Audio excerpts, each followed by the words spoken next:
Hello! Welcome sa aking YouTube channel. Since nag-blow up yung first video ko about sa Aries, thank you so much sa mga nanood at sa sumuporta at nag-subscribe dahil sa video yon. At dahil sa video yon, I decided na gumawa ng part 2. But since mag-start na naman yung first year, I decided na gumawa ng reality sa freshman sa Aries para magkaroon kayo ng idea kung ano yung mga kakaharapin nyo pag nag-start na kayo sa first year nyo sa Aries. So, without further ado, let's get started. So, kung meron ako ditong paper, and sinuot ko dito yung mga tatalakayin natin ngayon. So, mag-start tayo sa classroom. Alam ko naman sa mga nakapunta sa inyo, alam yung mainit sa Aries. But may aircon. May isang aircon kada isang classroom. And aminin ko na tinutodo naman yung aircon na yun.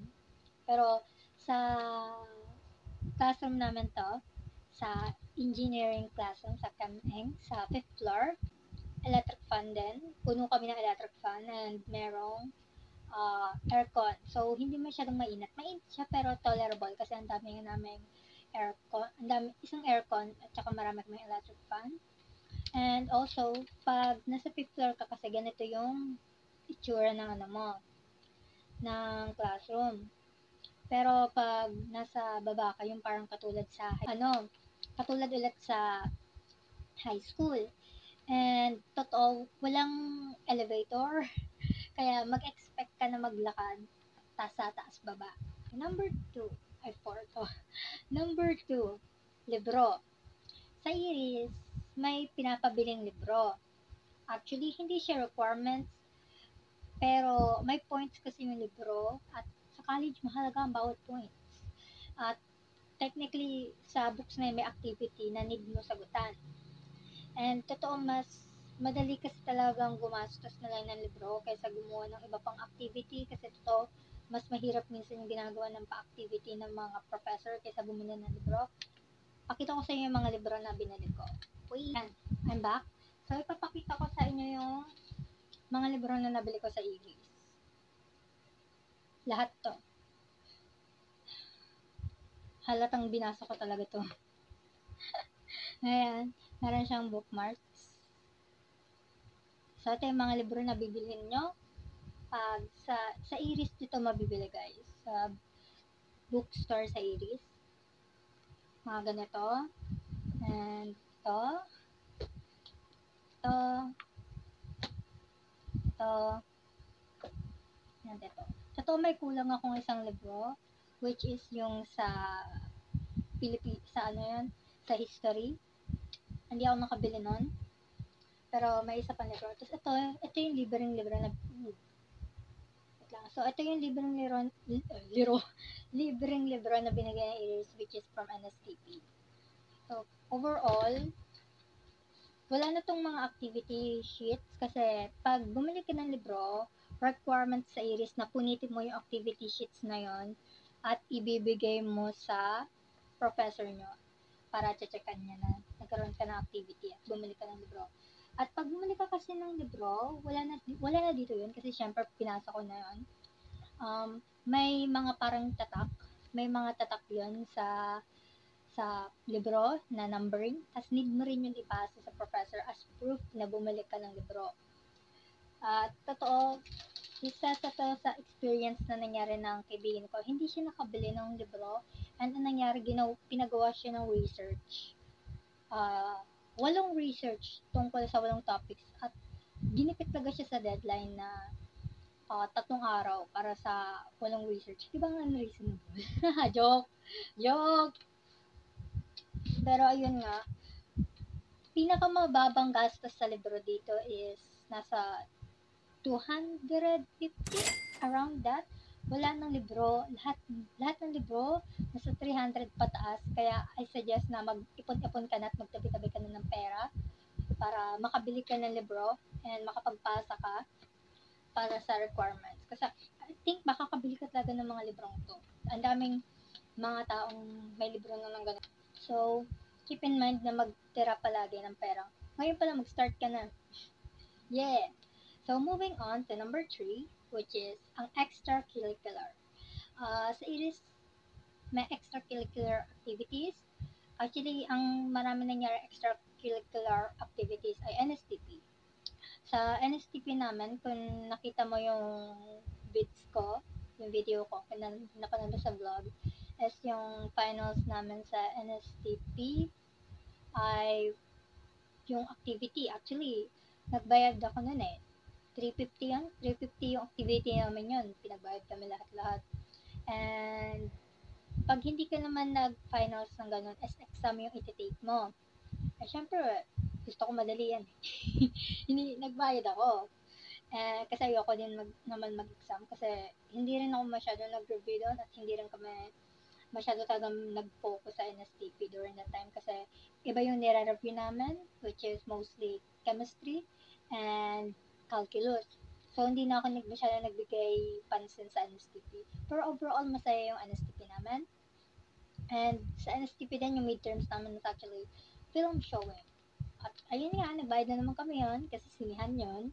Sa SM Manila yung naganap. Hindi ko pa yun nag-videohan kasi during that time wala pa akong YouTube channel.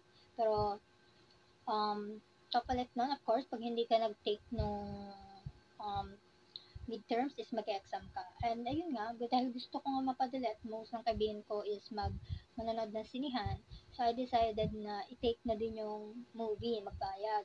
So yung movie around din nun is 350. So 350. Tapos kasama pa yung libro. So I decided, magtipid-tipid ka ngayon na lang. Kasi magastos. And may iba pang extracurricular activity na nangyayari sa IRIS. So I decided na kung gusto mo sumali for extra points or gusto mo lang mag-enjoy para sa sarili mo, go for it din naman kung may extra money ka. So next naman is mga first year dyan, of course, nag-take tayo ng strand. Nung senior high school tayo, meron tayong STEM and non-STEM.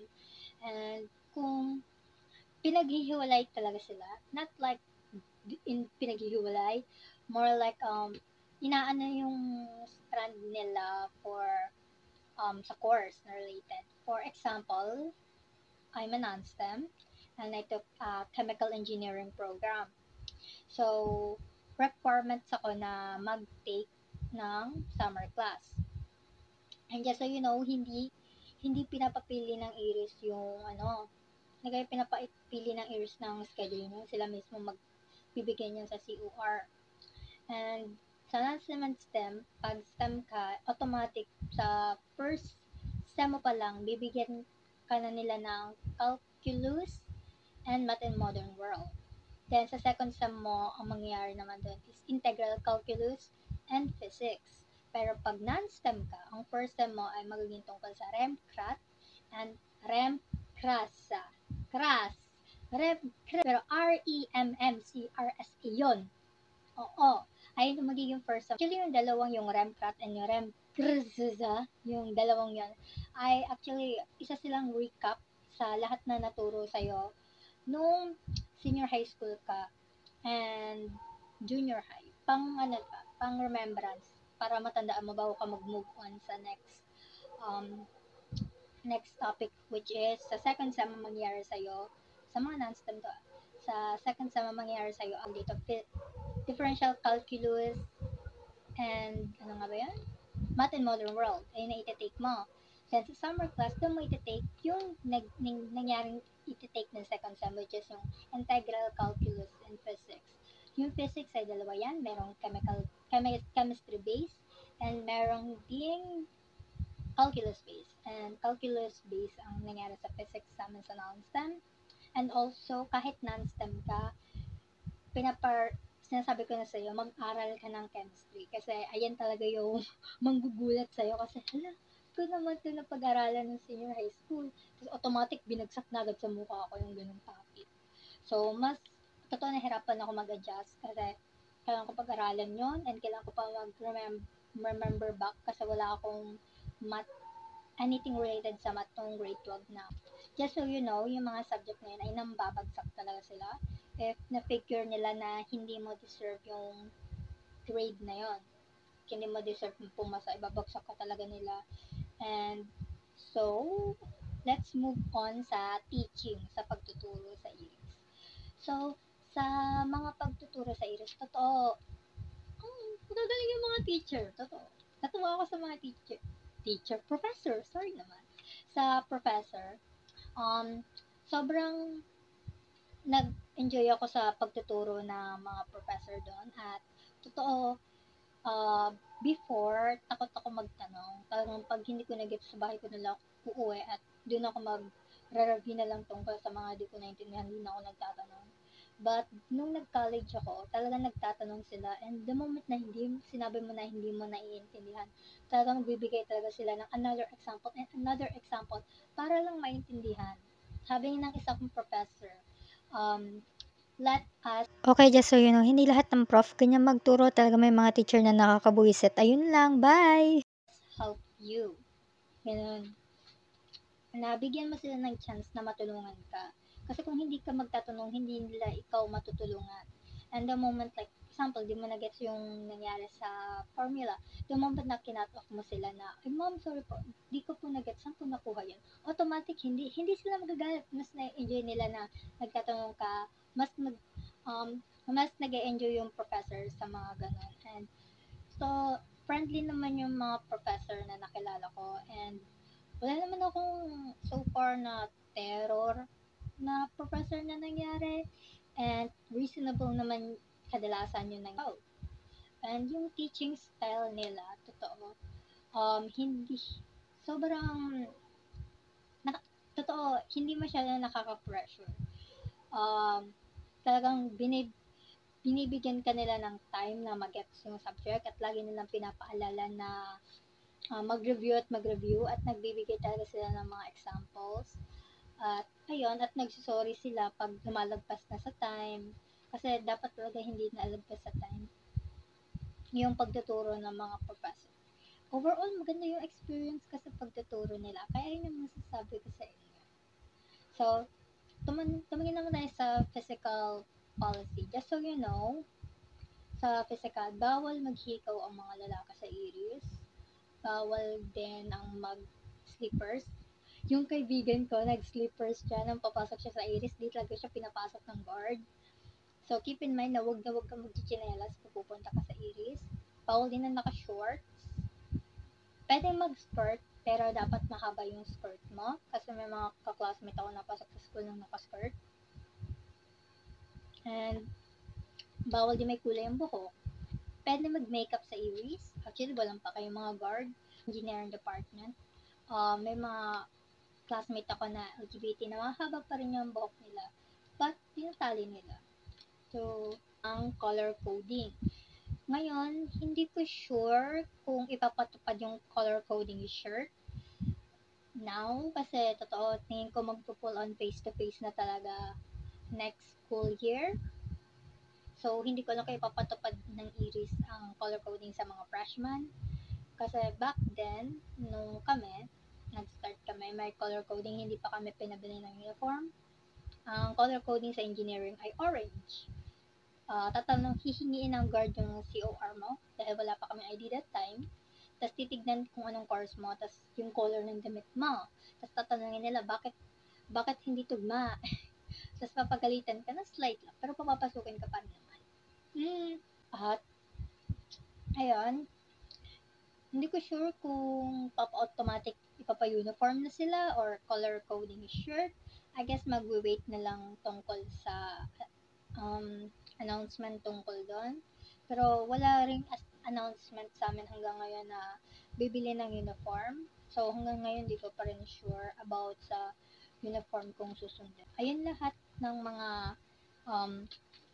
mga bagay na dapat nyo malaman sa mga freshmen dyan para di kayo magulat pag nag-apply na kayo sa IRIS. Ay, nag-apply? Nag-start! Ayun yung mga dapat nyo malaman pag nag-start na kayo sa IRIS, na hindi na kayo magulat sa mga bayarin, sa mga mangyayari. And so, ayun, I hope na naka-help itong video na to sa'yo. So, if ever man, so please mag-like ka naman dyan and mag-subscribe for our next video. So, ayun lang. Bye-bye!